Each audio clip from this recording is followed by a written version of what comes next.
नमस्कार, आप देख रहे हैं न्यूज स्टेट मध्य प्रदेश छत्तीसगढ़ में हूं आपके साथ लोकेंद्र त्यागी। आज एक बार फिर से कोरोना के मुद्दे पर चर्चा करेंगे।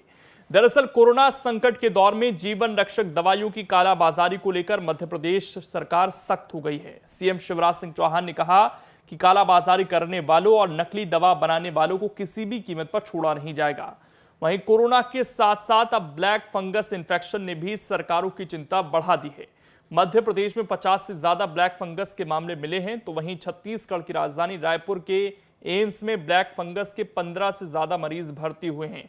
वहीं दुर्ग में ब्लैक फंगस से मौत का मामला भी सामने आया है। इसके अलावा बात करेंगे छत्तीसगढ़ में शराब की होम डिलीवरी के मुद्दे पर, जिसे लेकर सियासत बदस्तूर जारी है।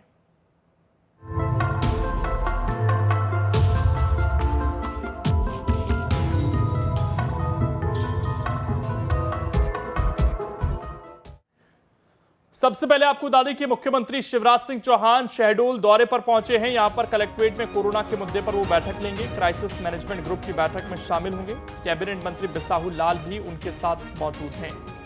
तो बड़ी खबर शहडोल से है, जहां पर मुख्यमंत्री शिवराज सिंह चौहान पहुंचे हैं। अभी तक हो क्या रहा था कि मुख्यमंत्री शिवराज सिंह चौहान वीडियो कॉन्फ्रेंसिंग के जरिए ही बातचीत कर रहे थे, लेकिन अब देखने में यह आया है कि खुद वो ग्राउंड पर जा रहे हैं और कैबिनेट मंत्री बिसाहू लाल भी उनके साथ मौजूद हैं। वहीं मध्य प्रदेश में कोरोना के खिलाफ जारी जंग में सांसों के दुश्मन भी सामने आ रहे हैं। दवाइयों और रेमडेसिविर इंजेक्शन की कालाबाजारी थमने का नाम नहीं ले रही है। इंदौर, शहडोल, देवास और छिंदवाड़ा में रेमडेसिविर की कालाबाजारी के खिलाफ पुलिस लगातार एक्शन ले रही है। इंदौर में क्राइम ब्रांच ने रेमडेसिविर की कालाबाजारी करते हुए 2 आरोपियों को गिरफ्तार किया है। वहीं रेमडेसिविर की कालाबाजारी और नकली दवाइयों के खिलाफ सीएम शिवराज सिंह चौहान सख्त हो गए हैं। उन्होंने कहा कि कालाबाजारी और नकली दवा बनाने वालों के खिलाफ सख्त कार्रवाई की जाएगी। इनको किसी भी कीमत पर बख्शा नहीं जाएगा।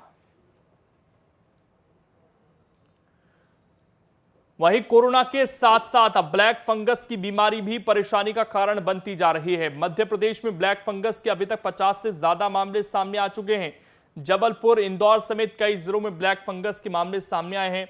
इसी को लेकर स्वास्थ्य मंत्री प्रभुराम चौधरी का कहना है कि सरकार ने ब्लैक फंगस के मुद्दे पर गाइडलाइन जारी की है। साथ ही आईसीएमआर से जानकारी भी ली जा रही है। जनता को परेशान होने की जरूरत नहीं है। वहीं पड़ोसी राज्य छत्तीसगढ़ में भी ब्लैक फंगस के मामले सामने आ रहे हैं। रायपुर एम्स में ब्लैक फंगस की 15 मरीज भर्ती हैं। दुर्ग में ब्लैक फंगस से 1 मरीज की मौत भी हुई है। ब्लैक फंगस को लेकर सीएम भूपेश बघेल ने अधिकारियों को निर्देश दिए हैं। साफ है कि कोरोना संकट के दौर में ब्लैक फंगस ने चिंता और ज्यादा बढ़ा दी है।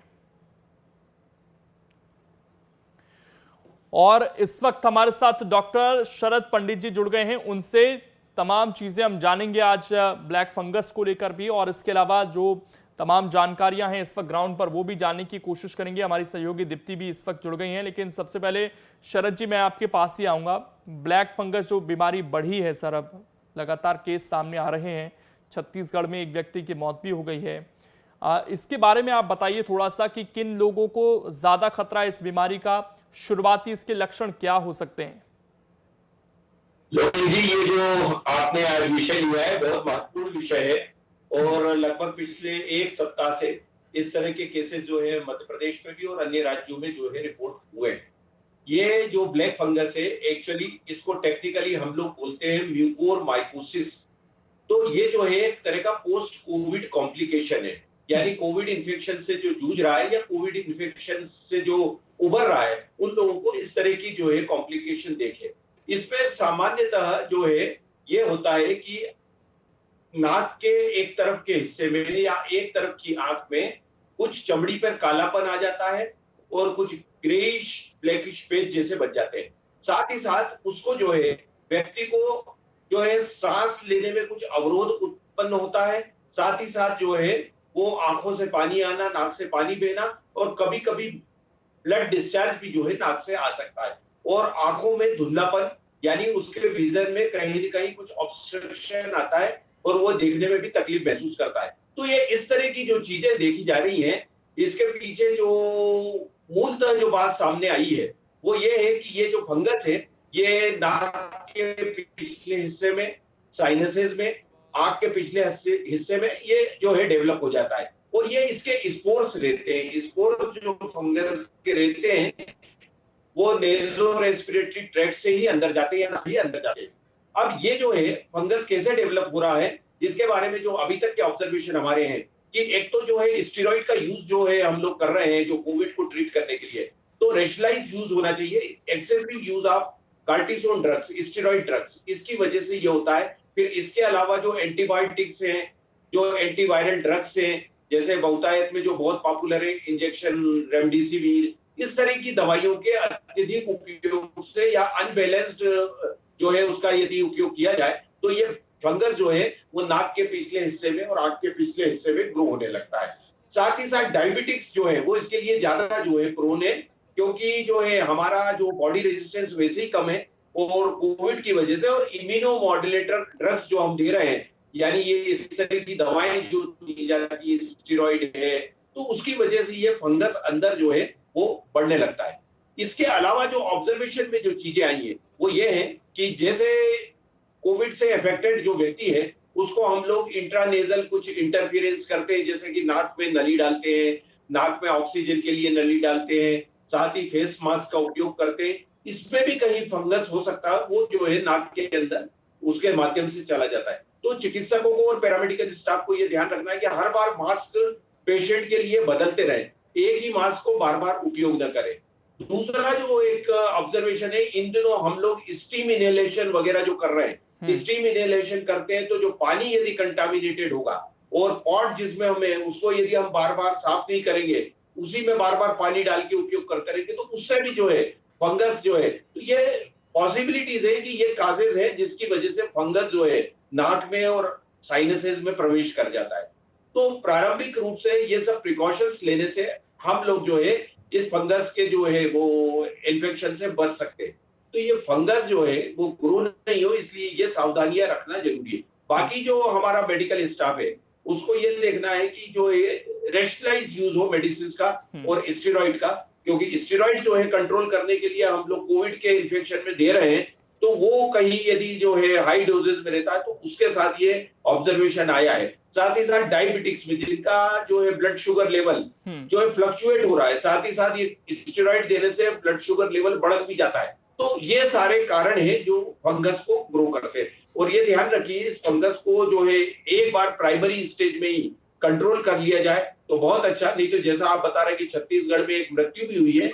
यदि ये पीछे जो है आंखों की नस में, यानी जिसको हम ऑप्टिक नर्व कहते हैं, जो आंख को और ब्रेन को कनेक्ट करती है, उस नर्व के द्वारा ये ब्रेन में प्रवेश कर जाता है और ब्रेन में प्रवेश करने के बाद निश्चित रूप से ये फिर जो है हमारे जब वाइटल ऑर्गन्स को डैमेज करता है, ब्रेन को डैमेज करेगा, तो हमारे कई अंग काम करना बंद कर देते हैं और इसके बाद जो है इट इज फैटल, मतलब मृत्यु हो सकती है। ठीक, शरद जी ने बहुत डिटेल में इसकी जानकारी दी है और कैसे लक्षणों को पहचान सकते हैं। हम भी कुछ ग्राफिक शो कर रहे हैं दर्शकों को कि नाक बंद होना, नाक के अंदर काली सतह बन जाती है, आंखों में सूजन, अगर ये सब लक्षण दिखाई दे रहे हैं तो इनको हल्के में बिल्कुल ना लें, खासकर अगर आपको कोविड हुआ है और उसके बाद अगर आप रिकवर हो रहे हैं। हमारे साथ दीप्ति चौरसिया भी जुड़ी हुई हैं। दीप्ति, जैसे डॉक्टर साहब कह रहे थे कि स्टेरॉइड्स या फिर जो दवाइयों का इस्तेमाल हो रहा है, अगर इनका एक्सेस इस्तेमाल हो रहा है तो ये दिक्कत दे सकता है पोस्ट कोविड, और इस तरह की हमें चीज़ें ब्लैक फंगस जैसी देखने को मिल सकती हैं। और मध्य प्रदेश में तो बहुत सारे केस अब सामने आ गए हैं। तो क्या नई सिरे से गाइडलाइन बनाने की अब जरूरत है, खासकर दवाइयों के इस्तेमाल को लेकर, और इस दिशा में क्या सरकार कोई कदम उठा रही है?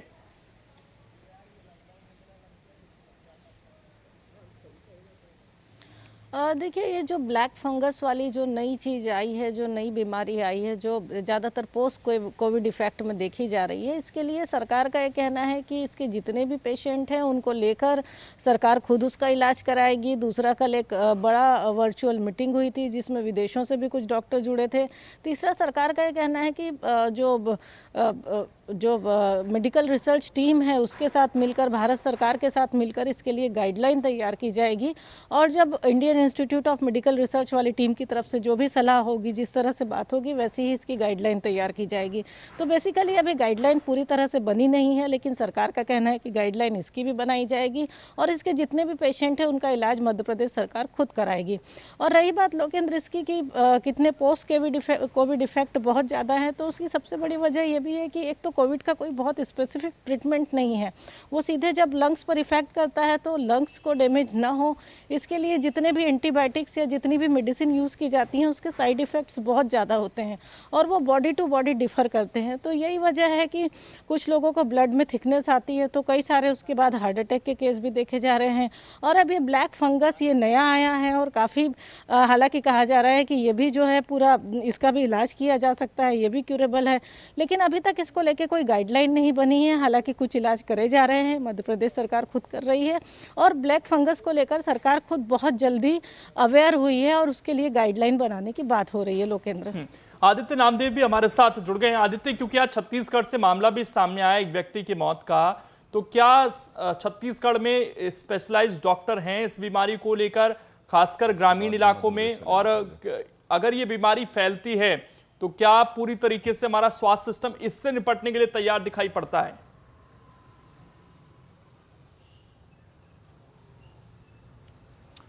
देखिए, ये बीमारी कोई नई नहीं है लोकेन जी। इसके पहले भी चंडीगढ़, उत्तर भारत में लगातार ये बीमारियां रही हैं। दिक्कत ये है कि कोविड के बाद, जब कोविड पोस्ट कोविड का जो दिक्कत आ रही है उसके बाद ये एक बीमारी आ रही है सामने जिससे ज़्यादा दिक्कतें हो रही। देखिए, मुख्यमंत्री को जैसे ही कल पता चला कि 15 मरीज एम्स में भर्ती हैं, बिलासपुर का एक मरीज़ है जिसकी आँख निकालने तक की नौबत आ रही है इसी के चलते, ब्लैक फंगस के चलते, तत्काल दिशा निर्देश दिए गए। इसमें 2 ही दवाइयाँ काम आती हैं। देखिए, एक तो पोसाकोनोजोल है और दूसरी है एम्फोटेरिसिन बी। ये दोनों की उपलब्धता के लिए सरकार ने तत्काल निर्देशित किया है कि ये दोनों औषधि हर जगह उपलब्ध हो, ये ध्यान में रखें। कल रात में जब एम्स के डायरेक्टर हैं नितिन एम नागलकर, उनसे जब बातचीत हो रही थी, उनका भी यही कहना था कि लोग बहुत देरी से आते हैं। देखिए, जिसके शरीर में भी लेस इम्यूनिटी होगी, जो भी, चाहे वो कैंसर का पेशेंट हो, चाहे वो डायबिटिक का पेशेंट हो, चाहे बर्न केस हो, चाहे एड्स का मरीज हो, उसके अंदर इम्यूनिटी जितनी कम होगी, आपको देखिए, क्योंकि इम्यूनिटी जैसे ही आपको कोविड का हमला होगा इसके बाद आपको उसको स्टेरॉइड देना ही पड़ेगा, क्योंकि लंग्स में इन्फेक्शन है। बिना स्टेरॉइड के लंग्स में इन्फेक्शन जो दूर नहीं किया सकता, बहुत तेजी से रिकवर होता है कोई भी पेशेंट।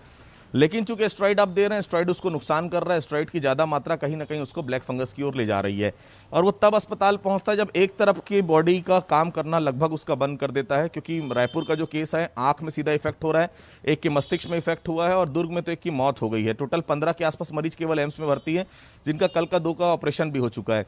तो सीधी बात है, उनका बेहद साफ कहना है कि स्टेरॉइड का अगर आप उपयोग कर रहे हैं तो आपको बहुत सतत निगरानी में रखना पड़ेगा। आप अधिकतर मात्रा उतनी ही देनी पड़ेगी जितनी आपको ज़रूरत है। अगर आप ये सोच रहे हैं तेज़ी से रिकवर करना है या आपने मापदंड का पालन नहीं किया तो सीधे तौर पर मरीज को इफेक्ट होगा। और छत्तीसगढ़ में तो एक मौत ने ये बता दिया है कि अब कोविड के साथ साथ पोस्ट कोविड में भी आपको जूझना है, क्योंकि इतने सारे रिएक्शंस, किसी को रात में नींद नहीं आ रही, किसी को ब्लैक फंगस हो जा रहा है, किसी को सीने में तकलीफ हो जा रही कोविड के बाद, क्योंकि इतनी सारी दवाइयाँ उस समय दी जा रही, क्योंकि दवाइयाँ भी कोई स्पेसिफिक नहीं है, अलग अलग अस्पताल में अलग अलग दवाइयाँ दी जा रही है। और सबसे बड़ी बात है, जिसको ज़रूरत नहीं है उसको भी रेमडेसिविर लगा दिया जा रहा है। तो ये सब जो साइड इफेक्ट, क्योंकि दवाइयाँ कोई भी आप ले रहे हैं उसका साइड इफेक्ट होगा ही होगा, और वो साइड इफेक्ट के चलते कहीं ना कहीं दिक्कतें आपको जा रही हैं। देखिए, छत्तीसगढ़ के रायपुर राजधानी, जो कि यहाँ एम्स में प्रॉपर इसका इलाज है, बाकी जगहों पर बहुत ज़्यादा इसका इलाज नहीं, क्योंकि इसका सर्जरी तक करना पड़ जाता है इसमें। तो जो भी बेस्ट स्पेशलाइज्ड डॉक्टर होंगे राजधानी में है, दुर्ग में तो खैर उसकी कमी है, बिलासपुर में अपोलो में है, बाकी और कहीं बहुत ज़्यादा इसके डॉक्टर्स हैं नहीं। तो कंसंट्रेशन यही होना चाहिए कि रायपुर और बिलासपुर में मरीजों को भेजा जाए, जो कि और कहीं पर इलाज इसका है नहीं। तो ब्लैक फंगस के जैसे भी आपको सिम्टम्स दिखाई दे, जो सिम्टम्स आपने बताया, तत्काल स्पेशलाइज्ड डॉक्टर को, आप रूटीन के डॉक्टरों को दिखाएंगे, गली मोहल्लों को डॉक्टरों को दिखाएंगे, दिक्कतें आपको होंगी, क्योंकि जब तक आप पहुंचेंगे तब तक बहुत देर हो चुकी होगी। इसीलिए बिलासपुर का एक केस सामने आ रहा है जिसमें एक मरीज की आंख तक निकालनी पड़ सकती, इतनी स्थिति गंभीर हो गई है। तो बहुत ध्यान रखने की जरूरत है। कोविड से हमको लड़ना ही है, लेकिन पोस्ट कोविड के बाद जो रिएक्शन हो रहे हैं उसके ऊपर भी ध्यान रखने की जरूरत है। फिलहाल हर तरफ से दिक्कतें जा रही है आम आदमी को, क्योंकि उस सबके लिए नया है, डॉक्टरों के लिए भी नया है। ब्लैक फंगस होता जरूर है, लेकिन कोविड के बाद ब्लैक फंगस होना ये अपने आप में बड़ी दिक्कत है, क्योंकि उसके साथ साथ आपको बाकी चीजों का भी ट्रीटमेंट करना पड़ता है। ठीक, मैं डॉक्टर शरद आपसे यही समझना चाहूंगा कि अगर एक व्यक्ति कोविड से निकल रहा है, उसका शरीर वैसे ही बहुत कमजोर हो चुका है, अगर ये बीमारी हो जाती है तो इसका डेथ रेट कितना हो सकता है, कितनी घातक ये हो सकती है, इसका इलाज कितने दिनों में संभव है? और एक चीज और, जैसे कोरोना परिवार के दूसरे लोगों में भी फैल जाता है, आसपास फैल जाता है, क्या ये बीमारी भी ऐसी तो नहीं है कि फैल जाती हो एक व्यक्ति से दूसरे व्यक्ति में? देखिए, मैं ये आपको बताना चाहूंगा कि ये जो फंगस है ये फंगस जो है कॉन्टाजियस नहीं है कि एक व्यक्ति से दूसरे व्यक्ति को जो है संपर्क में आने से लग जाए, पर हमको एक जो है बराबर दूरी मेंटेन तो करना ही पड़ती है, नंबर 1। नंबर 2 मेरा ये कहना है, यदि इनिशियल स्टेजेस में ही इसका डायग्नोसिस हो जाए, जैसे अभी मेरे साथी डॉक्टरों ने भी बताया अभी, और मैंने भी अपने प्रारंभिक उद्बोधन में ही बोला था कि कुछ ऐसे लक्षण हैं कि जब आंखों में दर्द हो, या आंख के पास चमड़ी के कालापन आ जाए, या नाक में अवरोध होने लगे, साथ में जो है कोराइजा या जो है कोल्ड जैसे लक्षण हो, और उसके साथ साथ रनिंग ऑफ नोज के साथ यदि ब्लड भी आए, तो ये एक प्रारंभिक अवस्था में है, जिसमें यदि इसको हम लोग डायग्नोस कर लें और पेशेंट यदि इंटेलिजेंट इनफ है इस चीजों को समझते हुए वो डॉक्टर को रिपोर्ट कर दे, तो निश्चित रूप से जो है इसको कंट्रोल किया जा सकता है। और ऐसे केसेस में मैं समझता हूँ हार्डली जो है इसकी 2 या 3% डेथ रेट होगी, यानी डेथ रेट को रोका जा सकता है, कम किया जा सकता है। परंतु इसमें यदि हम लोग जो है आगे लेट करेंगे, तो ये जैसा बताया गया कि हमारे साइनसेस, ऑर्बिट, ऑप्टिक नर्व, और इसके द्वारा यदि ब्रेन में पहुंच गया ये, तो निश्चित रूप से ये बहुत ज्यादा जो है इसकी मॉर्टिलिटी रेट बढ़ जाएगी, 80 से 90% बढ़ जाएगी। और देखिए क्या है, यदि ब्रेन को एक बार इसने इफेक्ट कर दिया है, तो फिर हमारे वाइटल ऑर्गन्स वो ब्रेन को डैमेज होता है, और उसके साथ ही साथ जो ये फेटल हो जाएगा, यानी इसी वजह से मृत्यु होती है। अब अभी जो केस एक बिलासपुर का बताया जा रहा है, निश्चित रूप से यदि इसको जो है आंख को निकालने के लिए यदि आंख का सेक्रीफाइस करना पड़ रहा है, तो वो उसकी जान बचाने के लिए ही करना पड़ रहा है। कई बार नाक के हिस्से को काट दिया जाता है, साइनसेस को निकाल दिया जाता है, इवन मैंडिबल को भी जो है वो निकालना पड़ता है। तो इसमें जो है टीम ऑफ डॉक्टर्स लगते हैं, इसमें ईएनटी सर्जन्स रहते हैं, हमारे ऑप्थेल्मोलॉजिस्ट रहते हैं, इसके साथ साथ जो है न्यूरोसर्जन रहे, ये सब वर्क करता है। इसीलिए अभी डॉक्टर साहब ने जैसा बताया कि बड़े हॉस्पिटल्स में इसकी जो है हमारे पास फैसिलिटी हो सकती है, जहां ग्रुप ऑफ डॉक्टर्स काम करता है, टीम पूरी काम करती है। और इसमें बिल्कुल, अगर शुरुआत में इसके लक्षण को समझ लिया जाए तो डॉक्टर साहब जैसा बता रहे हैं, इलाज बिल्कुल संभव है, और हो सकता है कि जो चीज़ें आप सुन रहे हैं अपने आसपास वैसी स्थिति आपके साथ ना हो। तमाम खास मेहमान बने रहेंगे, चर्चा जारी रहेगी। फिलहाल छोटे से ब्रेक के लिए आप रुकना है, जल्द वापस लौटेंगे।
तो कोरोना के खिलाफ एक तरफ महाजंग चल रही है, वहीं छत्तीसगढ़ में शराब की होम डिलीवरी को लेकर सियासत जारी है। अब होम डिलीवरी को लेकर सवाल भी खड़े हो रहे हैं। दरअसल अभी तक करीब 7 करोड़ की शराब के ऑर्डर मिल चुके हैं, लेकिन आबकारी विभाग शराब की होम डिलीवरी नहीं करवा पा रहा। इसी को देखते हुए रायपुर में अब 3 पहिया वाहनों के जरिए भी शराब की होम डिलीवरी हो रही है। इतना ही नहीं, चौराहों पर बुलाकर लोगों को शराब की डिलीवरी दी जा रही है। इसी को लेकर सियासत हो रही है कि एक तरफ सोशल डिस्टेंसिंग की बात कही जाती है, दूसरी तरफ आप शराब परोस रहे हैं, वो भी चौराहों पर लोगों को बुलाकर, तो फिर लॉकडाउन का पालन कहां से होगा? आदित्य नामदेव हमारे साथ इस वक्त जुड़े हुए हैं। आदित्य, जब तमाम चीजों के लिए घरों से बाहर निकलना मना किया गया है लोगों को, तो फिर शराब के लिए जब वो आएंगे तो क्या अलाउड कर दिया जाएगा उन्हें? जो तस्वीरें सामने आ रही हैं ये तो दिखा रही हैं कि शराब के नाम पर शायद से कोरोना बांटा जा रहा है।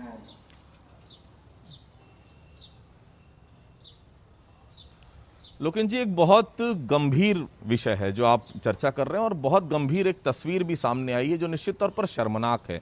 मुख्यमंत्री कभी नहीं चाहते इस प्रकार की चीजें, लेकिन जो नीचे के अधिकारी हैं, देखिए ये किस प्रकार से सरकारी जो तंत्र है और सरकार जो की मंशा जो उसको पलीता लगाते हैं। भिलाई से कल एक तस्वीर सामने आई जिसमें पहले होम डिलीवरी के लिए ऑर्डर लिया गया, उसके बाद जब होम डिलीवरी वो नहीं कर पाए तो जो शराब दुकान बंद थी वहीं पर बुला लिया गया सबको कि इसी शराब दुकान से आपको जो है वो शराब मिलेगी। आप सोच सकते हैं कि होम डिलीवरी का आदेश क्यों दिया गया, ताकि कोई शराब की दुकान में नहीं इकट्ठा हो, ताकि कोई कोविड के संक्रमण ना उसके ऊपर आए। लेकिन उसके बाद भी आदेश दे दिया गया निचले कर्मचारियों के द्वारा और वहां पर तकरीबन 400 से 500 लोग पहुंच गए 15-20 मिनट के अंदर।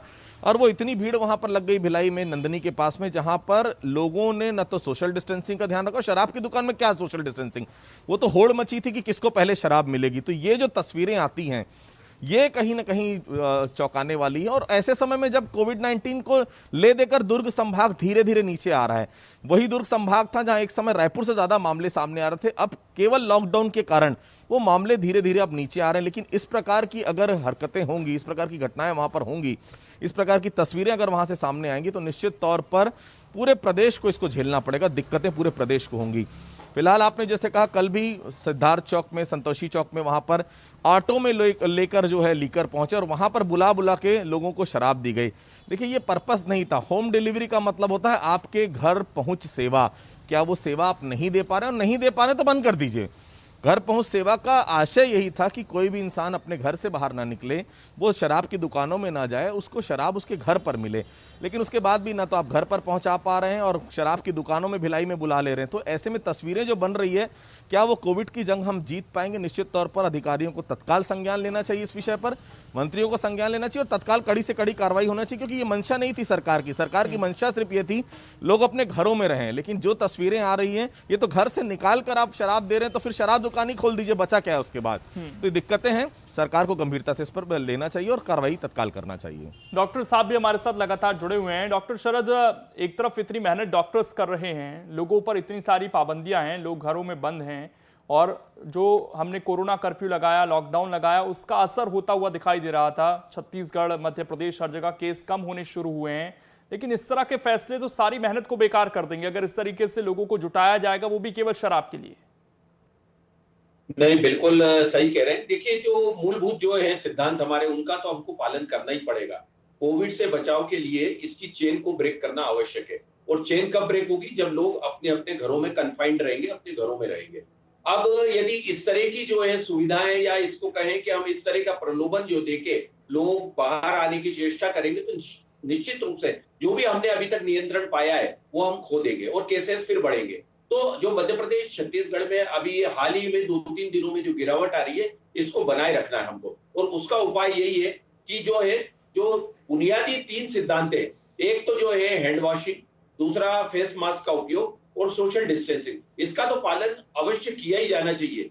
चाहे हम वैक्सीनेशन का काम भी कर रहे हैं, चाहे हम अन्य चीज भी ले रहे हैं जिसमें जो है हम उपाय कर रहे हैं, परंतु किसी भी हालत में जो सोशल डिस्टेंसिंग और चेन ब्रेक करने के लिए जो आवश्यक कदम है, उनको हमको छोड़ना नहीं है। तो ये बहुत आवश्यक है कि इस पर जो है वो कानून व्यवस्था के अंतर्गत नजर रखी जाए। लोगों को जो है समझाइश काफी दी जा चुकी है। अब इसके बाद यदि सख्त एक्शन भी लेना पड़े तो लिए जाने चाहिए। और इस तरह की जो है ये जो प्रलोभन वाली योजना है, इनको जो है इम्प्लीमेंटेशन में जहां जिस लेवल पे भी गड़बड़ हो रही है, उसको या तो सुधारा जाए या फिर उसको तत्काल जो है इस तरह की चीजों को बंद किया जाए। बिल्कुल, तो ये आवश्यक है कि चेन ब्रेक हम करें। दीप्ति भी हमारे साथ जुड़ी हुई हैं। दीप्ति, बहुत दिनों बाद वीडियो कॉन्फ्रेंसिंग छोड़ आज मुख्यमंत्री शिवराज सिंह चौहान शहडोल, रीवा पहुंच रहे हैं। इसको लेकर फिलहाल क्या अपडेट आज?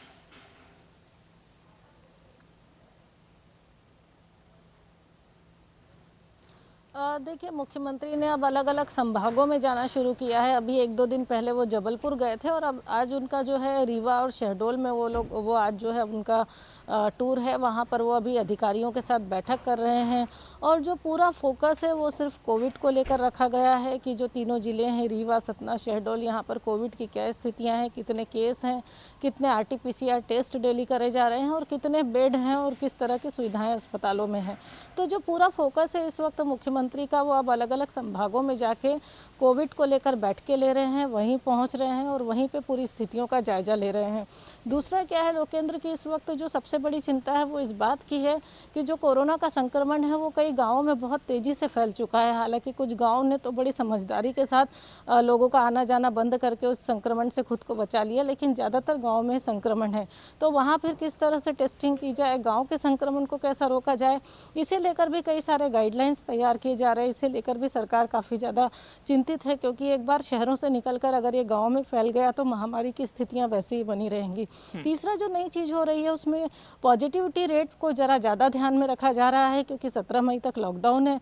पर अगर 17 मई के बाद लॉकडाउन खोलना है तो किस तरह से खोलना है, किन शहरों में लॉकडाउन खुलेगा, किन जिलों में लॉकडाउन खुलेगा, वहाँ के पॉजिटिविटी रेट को देखा जाएगा। अगर वो 5% से कम है तो ही लॉकडाउन खोला जाएगा। तो इस तरह की कई सारी चीज़ें हैं जिसे लेकर सरकार अब आगे की प्लानिंग कर रही है, क्योंकि अभी तक तो जो पूरी सरकार की जो पूरी एनर्जी थी वो अस्पताल में बेड बढ़ाने में, ऑक्सीजन अरेंज करने में, रेमडेसिविर इंजेक्शन अरेंज करने में लगी हुई थी।